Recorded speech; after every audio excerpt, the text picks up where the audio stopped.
Claire's expression suddenly turned strange. She wondered where on earth Charlie had booked a table for them tonight.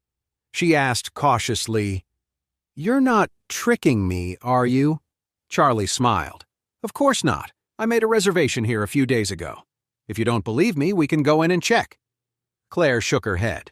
In their 3 years of marriage, Charlie had never lied to her, especially not on a day as important as this.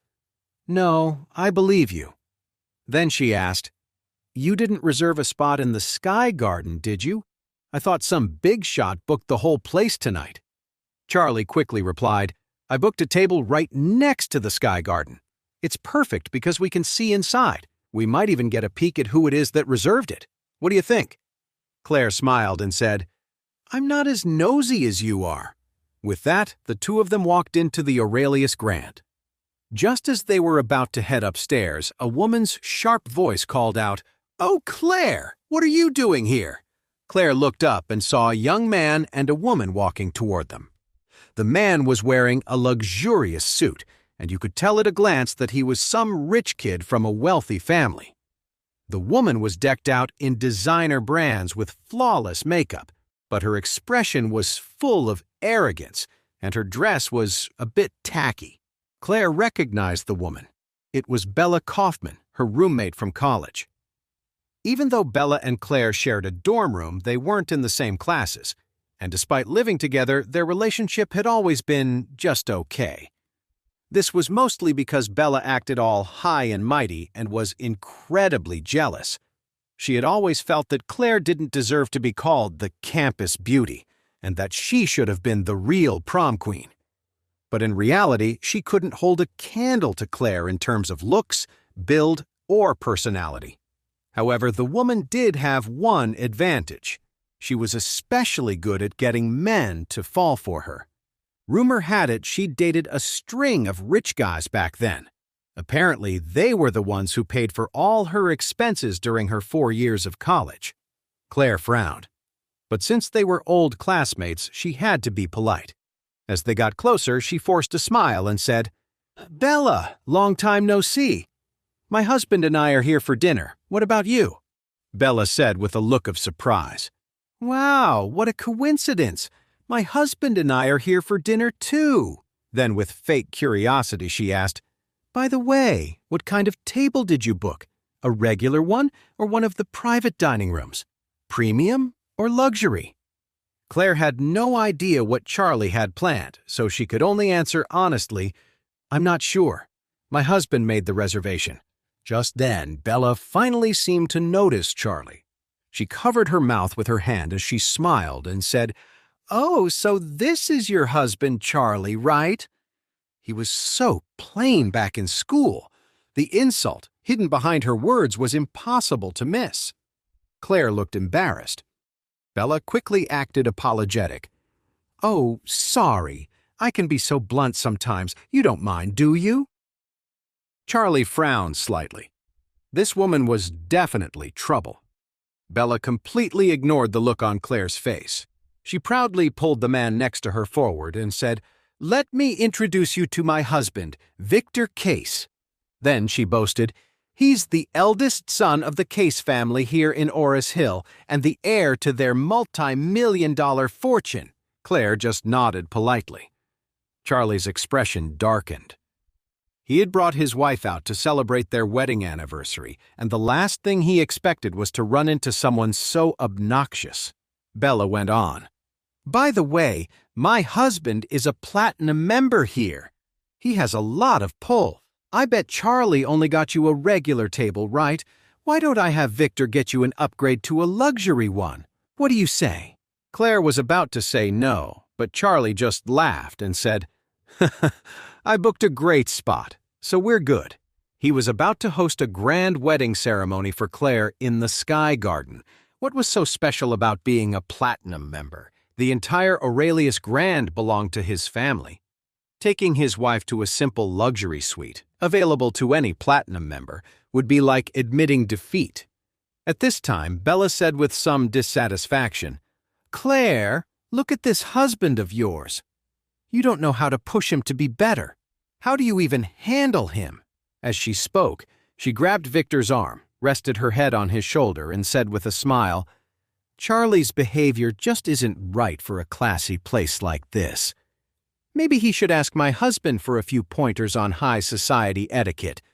After all, Victor studied in England." Victor glanced at Charlie with contempt and smirked. "Honey, don't give me such an impossible task. Mr. Charlie is so set in his ways. Trying to teach him high society etiquette? I'm afraid that would be a waste of time." Bella Kaufman nodded, sighed, and said to Claire, "Honestly, if I were you, I'd divorce him. You're just wasting your life being married to a poor guy like Charlie. You deserve so much better." Bella said it all so bluntly, without any concern for Claire's feelings. Claire couldn't take it anymore. She said coldly, "Bella, what's that supposed to mean?"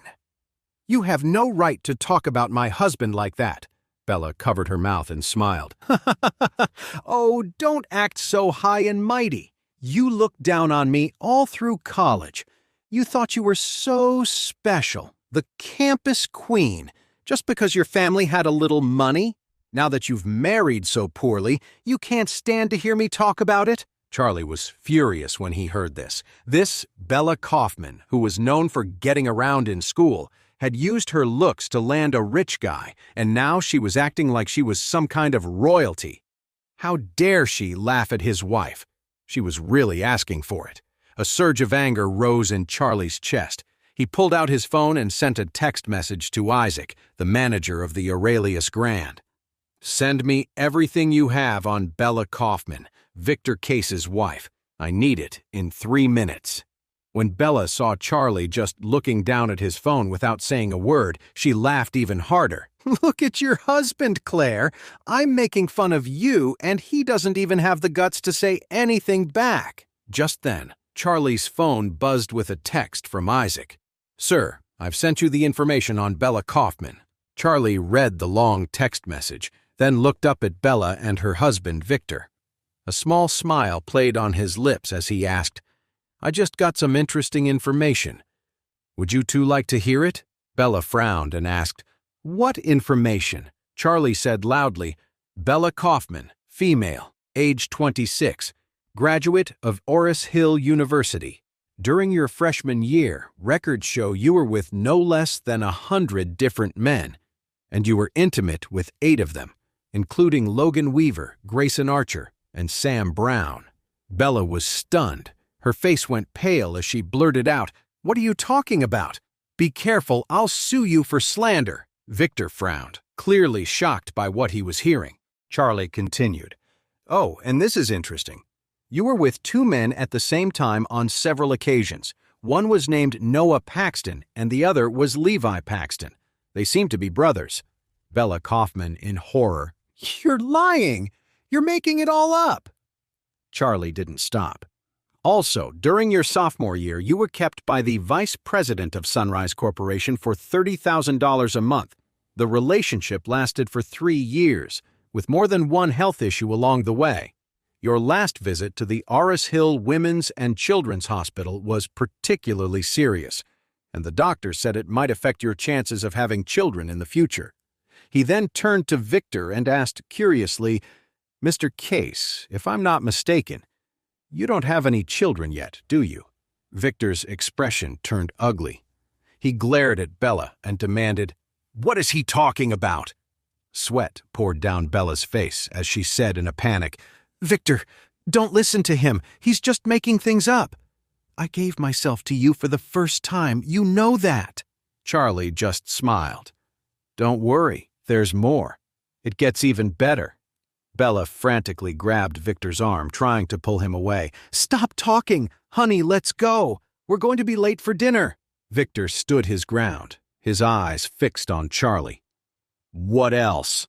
Charlie smiled. "Listen closely.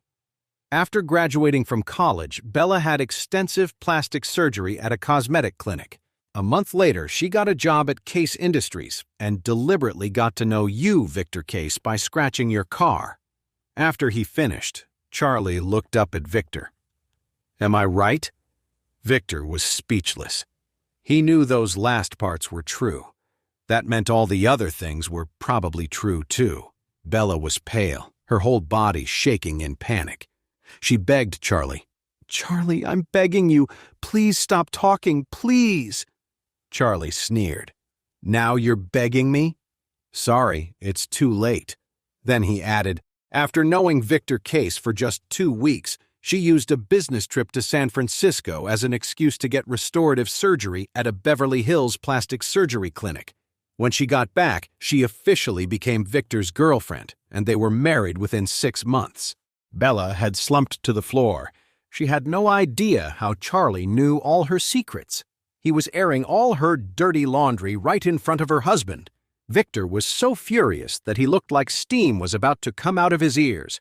He whirled around, glared at Bella, and screamed, "So you lied to me! That night wasn't your first time, was it?" Bella quickly denied it. "No, Victor, you were my first." Charlie smiled. "Don't worry, I can get the medical records from her surgery. You'll know the truth as soon as you look them up." Victor grabbed Bella by the collar. "Are you going to tell me the truth or not? Because after I check those records, I'm throwing you out. Your father, your mother, your brother, all of them are getting kicked out of my villa. And your brother can forget about his job at Case Industries. I'll leave your whole family on the street." Bella finally broke down, crying and kneeling on the floor, begging for mercy. "Honey, please don't be angry. I was wrong. Those were all mistakes I made when I was young and foolish. I changed my ways for you. I'm a different person now." Just then, Charlie added, "Don't believe her. Even after she married you, she had one last fling with the man who was taking care of her. And he has proof. If you want, I can get the video and send it to you." Hey amazing viewers, it's Charlie here. Thanks for sticking with us. By the time of the release of this video, only 11% of our viewers have joined the party by subscribing, and 89% of you might miss out on our next mind-blowing video.